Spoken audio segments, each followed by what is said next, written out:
Las capacidades para el desarrollo en todas las áreas de la vida social, cultural y política de los países, estados, municipios involucran el esfuerzo y la voluntad de todos los actores involucrados para lograr proyectos que sean de beneficio para todas las comunidades. Hoy vamos a charlar con un especialista en la construcción de capacidades para el desarrollo y nos viene a hablar de la experiencia cubana en este tipo de procesos. Esto es Diálogos desde la Frontera. Acompáñenme.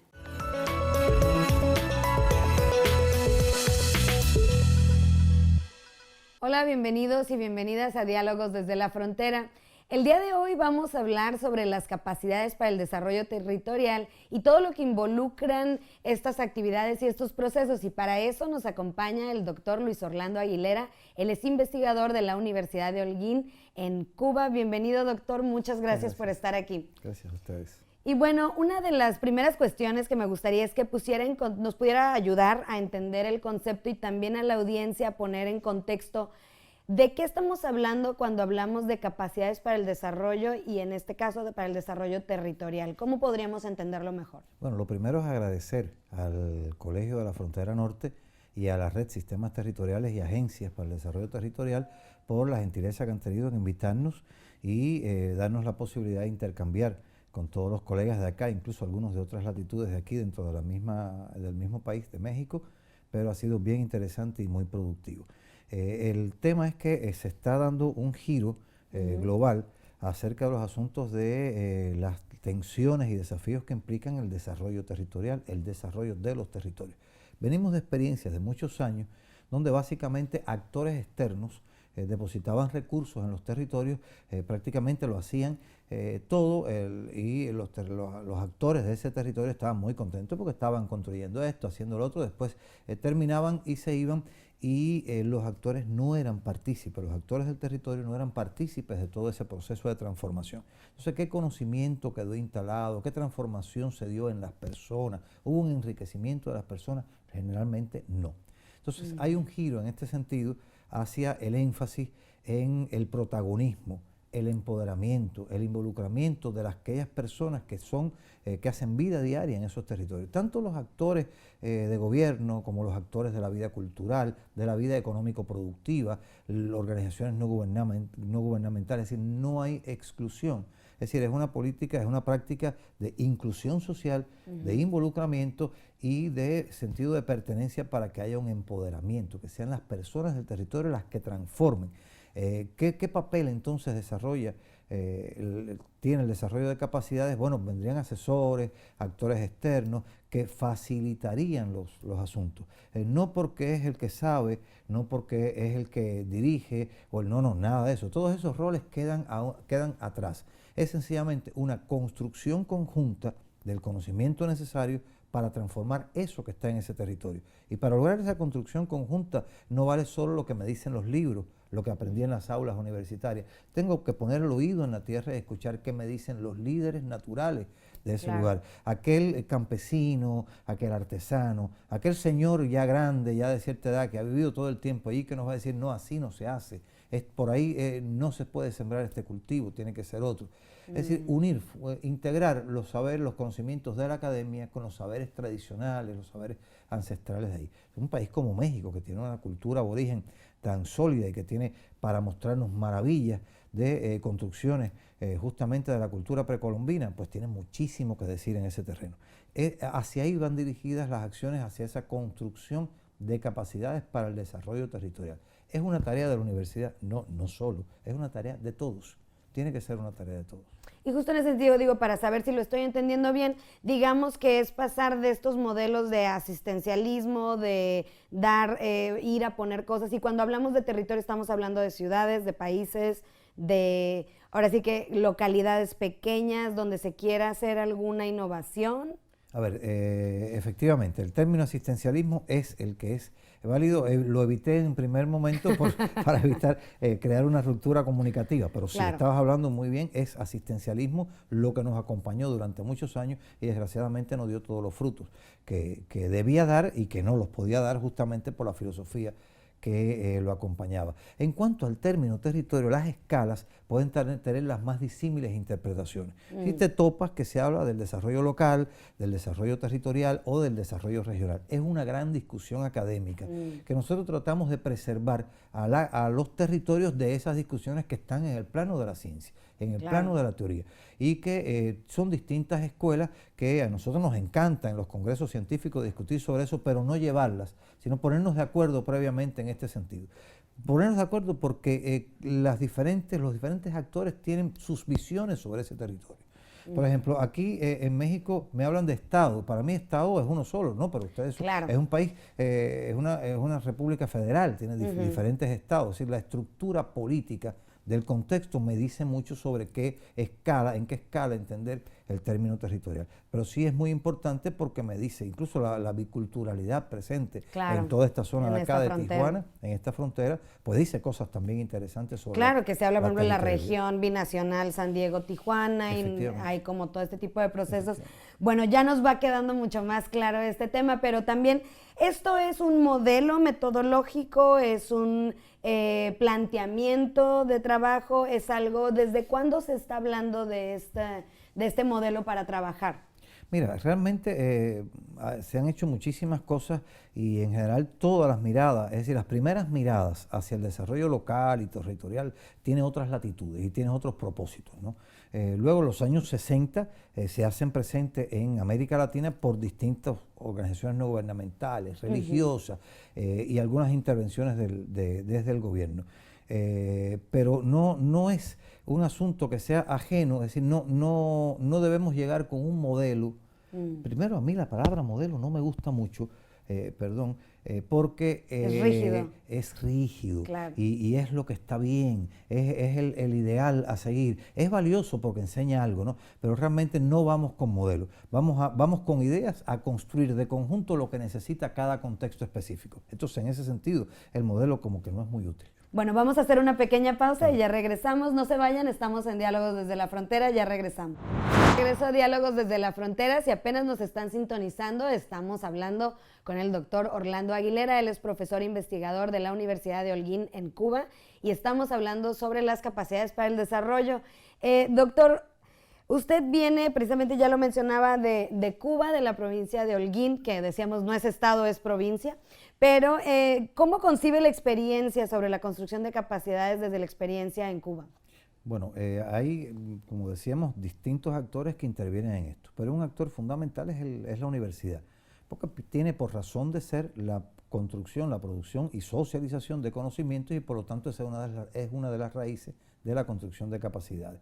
Entonces, empezando por ahí, creo que hay un elemento interesante y es que en Cuba, país pequeño, una pequeña isla, son un grupo de universidades, 40 y tantas en el país, que están hilvanadas con una red. Es decir, hay una red de universidades de educación superior, de universidades adscritas al Ministerio de Educación Superior, y eso le aporta coherencia a las acciones para la capacitación. Eso no habla para nada, no toca para nada el tema de la autonomía, no. Es decir, los programas de capacitación y demás tienen un indicador importante que se modifica en función de las singularidades del contexto, de los intereses de la institución, de las cuestiones específicas que hay que desarrollar en cada caso.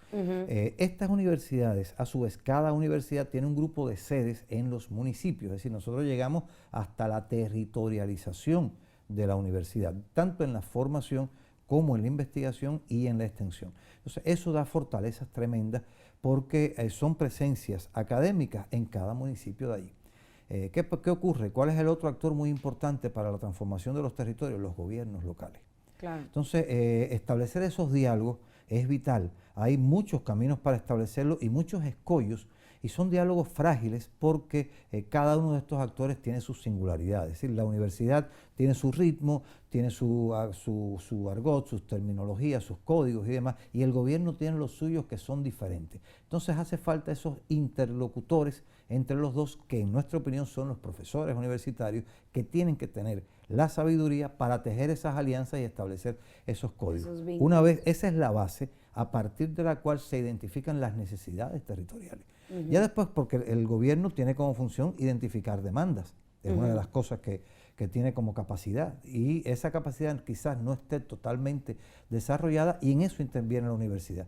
Tratar de brindar herramientas, mecanismos, métodos, instrumentos que permitan identificar con más precisión las verdaderas demandas del desarrollo para un territorio determinado, que no es lo mismo para aquel que es una zona turística como Claro. para aquel que es una zona industrial azucarera. Son necesidades del desarrollo diferentes y hay que distinguirlas como tal. Entonces, en ese proceso de construcción de capacidades, un primer paso importante es el diálogo con el gobierno y contribuir a que el gobierno pueda visibilizar mejor esas necesidades. A partir de ahí, entonces, la universidad, de conjunto con gobierno y los actores del territorio, que identifica, construye las posibles soluciones a esos asuntos.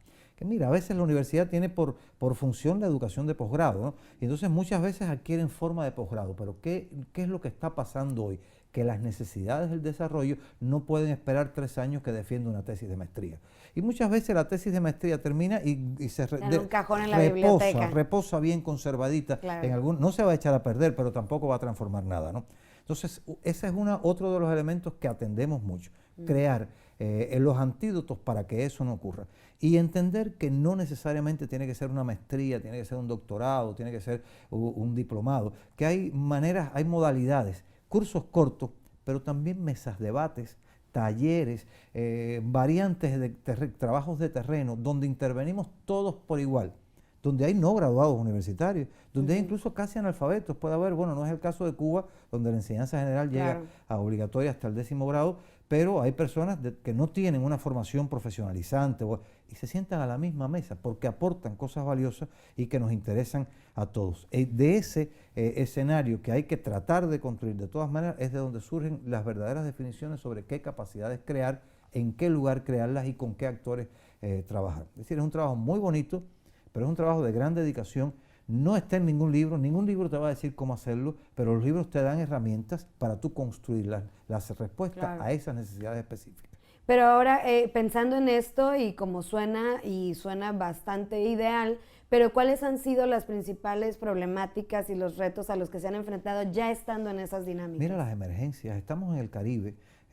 Los gobiernos locales enfrentan turbulencias, estamos en época de ciclones, por suerte este año no nos ha tocado ninguno todavía, pero puede tocarnos, ¿no? Eso modifica completamente las prioridades del gobierno, al igual que epidemias, por ejemplo, y esas cosas emergen o alguna dificultad que se dé en el comportamiento de la zafra azucarera o el destino turístico. Por ejemplo, teníamos turismo de cruceros, a mi provincia entraban cruceros y de pronto se suspendieron todos los cruceros por el gobierno norteamericano. Entonces ahí hubo que modificar completamente y los gobiernos locales tuvieron que empezar a encontrar soluciones a esas cosas. Quizás lo que se había pensado inicialmente no tenía nada que ver con eso y seguía un camino estable y demás, pero al venir ese ciclón pues había que modificar las cosas y la universidad tiene que entender con total flexibilidad que la emergencia ahora no es construcción de capacidades, sino solución de dificultades emergentes. La universidad tiene en sí capacidades para atender esa problemática, por lo tanto tiene que dirigirlas hasta ahí. Es decir, las emergencias y los tiempos sociales de cada actor son una dificultad con la cual hay que saber manejarse. El gobierno identifica una problemática y es para mañana. La universidad conoce de esa problemática e inmediatamente identifica un posible tema de tesis de maestría. Y eso es para 3 años. ¿Te das cuenta? Claro. Entonces, a lo mejor tú terminas tu tesis de maestría y la entregas, el gobierno se pone muy contento, pero ya lo resolvió. Ya lo resolvió de otra manera. Entonces, de otra manera no. Claro, ¿y la voluntad política existe a este trabajo? Es decir, hay una voluntad política central del gobierno muy positiva y muy dirigida justamente a conectar ciencia, conocimiento, tecnología y transformación social. Eso tiene diversas lecturas. Es decir, ahí llegas a encontrarte con las características personales de los alcaldes, de los gobernadores, que llegan a los consejos de administración o a los parlamentos municipales y demás. Y eso hay que explicarlo bien. Es decir, no puedes pretender que un fin, por muy noble que sea, enseguida te lo van a comprender o que te apareces con un cartapazo de maletín de herramientas, de métodos, instrumentos, y ellos a lo mejor han hecho diagnóstico. Entonces tú te apareces con los tuyos y tú dices esto y eso es lo que hay que hacer. No, pero es que yo tengo, no, eso no. Y ahí mismo creaste una barrera, rompiste esa comunicación. Todos esos diálogos, insisto, son muy frágiles y la universidad tiene que manejarlos con mucha inteligencia para no dañarlos, porque una vez que los tengas en la mano, valen un tesoro. Y bueno, vamos a hacer una pequeña pausa, no se vayan, seguimos en Diálogos desde la Frontera, ya regresamos. Bienvenidos de regreso a Diálogos desde la Frontera. Si apenas nos sintonizan, estamos con el doctor Orlando Aguilera. Y doctor, pues me muero de la curiosidad, quiero saber cuáles son algunos de los ejemplos concretos, cómo nos podría platicar algunas de las experiencias que han tenido en el caso cubano. Vengo de avanzar en un proyecto, iba a decir terminar, pero en realidad no hemos terminado, un proyecto en la ciudad de Holguín, en una zona muy céntrica. Holguín es la ciudad de los parques en Cuba, ¿no? Una ciudad de construcción muy española, donde cada 10, 100, 200 metros hay un parque, una plaza. Ay, ¿no? qué maravilla. Diferente por todo el centro de la ciudad. Pero a solo 50 metros de ahí estaba la plaza comercial de la ciudad. Y esa plaza comercial, que tuvo mucha fama, que es muy querida por todos nosotros, se fue deteriorando físicamente hasta que aquello se convirtió casi en ruinas y se convirtió en un sitio que nucleaba lo peor realmente de la ciudad, de cosas de desechos sólidos y cosas así. Entonces llevábamos años tratando de rescatar aquello, y una alianza de esta naturaleza permitió que se hiciera un proyecto de desarrollo territorial, se encontraron los cofinanciadores para ese tipo de asuntos, y ya eso está funcionando, y es una plaza preciosa que ha hecho que disminuya la cantidad de personas que transitan por los parques y van allí a sentarse. Es un complejo cultural comercial, le pusimos. Iba a ser una plaza comercial que tenía como fin el arrendamiento de espacio para la comercialización de productos de la economía privada. Pero nos dimos cuenta, mientras estábamos en todo el proceso de investigación, que aquello minimizaba mucho el impacto real, potencial que tenía aquello. Y por lo tanto le subimos la parada, decimos por allá. Es decir, el arrendamiento iba a seguir, pero el centro debía ser un complejo cultural comercial. Es decir, que la cultura fuera el sumo de todo aquello. Holguín es una ciudad muy potente en poesía, en novelística, en literatura en general, en plásticas, en música. Entonces todo ese derroche de cultura tenía que estar en algún lugar. Claro. Y justamente se crearon ahí todas las condiciones para que fuera ese complejo el que acogiera todas esas prácticas. Aquello fue creciendo de conjunto. Ese es un resultado de universidad, gobierno, empresa. Es triple hélice completo, como se le dice en la literatura. Una muchacha muy joven, todavía no graduada universitaria, la reconocieron como líder y fue la que empezó a dirigir aquello.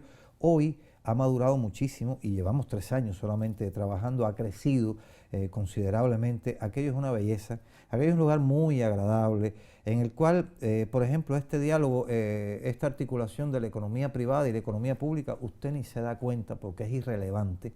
El asunto es que usted se sienta en un lugar a consumir y es muy bien atendido y usted escoge lo que va a consumir. Y a usted no le importa si lo escogió de la economía privada o de la economía pública. Escogió lo que le gustó y después pagó y se acabó.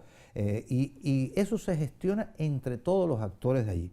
Muy vinculada a la comunidad de personas que viven allí, que han sido muy beneficiados porque se ha vuelto un sitio muy visitado. Y casi todos, yo creo que ya todos tienen sus negocios privados allí. Y los han hecho muy bonitos porque, es decir, tiene estándares de calidad. Si no está muy bonito, no está muy fino, allí no puedes quedarte.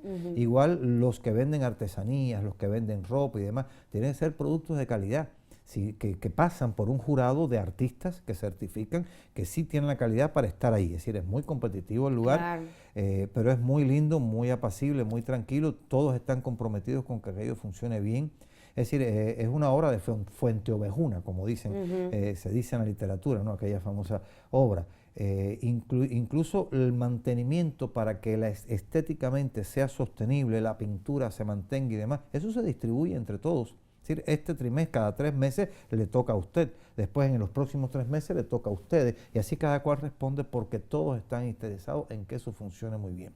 Le hicimos un estudio que está publicado en un libro que yo coordiné, que se llama Sistematización de Experiencias en 4 provincias cubanas. El libro lo traje un ejemplar para acá, para el Colegio de la Frontera Norte, así que se puede acceder a él. Es un libro del Programa de las Naciones Unidas para el Desarrollo, del PNUD, con la Agencia de Colaboración Suiza y la Agencia de Colaboración Italiana. Es decir, tiene un grupo de requerimientos interesantes y un libro bien visible. Ahí está explicada esa experiencia y lo bien que está avanzando. No hemos terminado porque cristalizó también la alianza, que ahora no nos desprendemos.